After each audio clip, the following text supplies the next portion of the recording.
Hello, thanks for joining me for your in-depth horoscope forecast for week commencing the 9th of August for the Sun or the Ascendant. If you've yet to subscribe to my channel, I'd be honoured if you did so now. If you'd like to get your free daily horoscope fired to your device each morning, please see the subscription link below.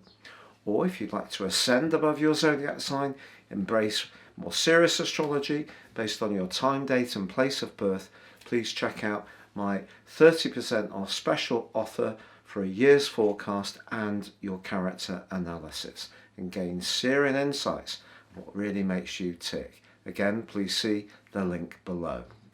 Hello Sagittarius, and welcome to your in-depth forecast for week commencing the 9th of August.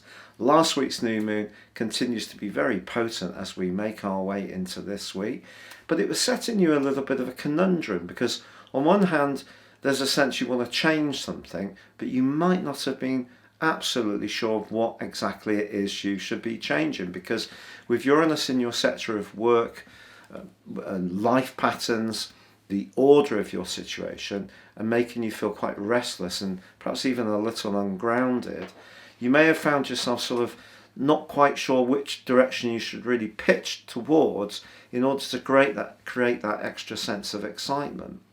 But this week, I feel that you could find yourself being a little surprised in some ways that it's actually your worldly role that really starts to get you thinking about those potential changes. Perhaps you've got an excellent job, but you're not so keen on the people. Perhaps your job is not so good in terms of the kind of morale and the inclusiveness part of it, but pays very well. Perhaps you have to do a lot of travelling. Perhaps you're isolated at home using Zoom or Skype and feeling that you want a sense of belonging more. So all these things could be going around your mind. And once Mercury powers to the top of your situation on Thursday to join up with Venus and Mars, which is giving you a lot more assertiveness at the moment, it definitely could be your role in life that really starts to take centre stage. And because Venus in this sector is forging a really influential link to Pluto, it may not just be what you know as much as who you know in this latter part of this week, because someone could very much be in your corner, encouraging you on and doing their best to flag up to others your talents and skills. It is also true to say that the North Node is in your sector of relating, and that's forging a very constructive link to Saturn in your sector of everyday communication.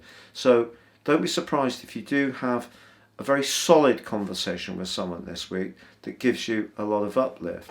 Just be aware, however, that with the Sun in a quincunx with Neptune in the second half of this week, you could blow something a little bit out of proportion.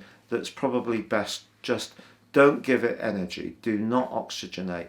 If someone's being a little bit difficult or tricky or even dishonest, as long as you don't have to work with them, if you can, try to just claim your space and focus on what's important to you. Because if you really can focus on the big prize at the moment, there's so much for you to go for.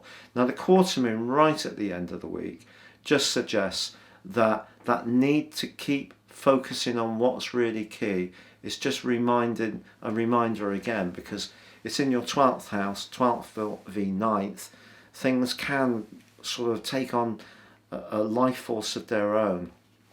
And if you can just think, look, okay, that is irritating, someone isn't being very just or very fair, but there are these other things that I can do for myself that actually can impact my future welfare, my future success in a much more influential way. So don't get distracted, I think is what I'm really saying.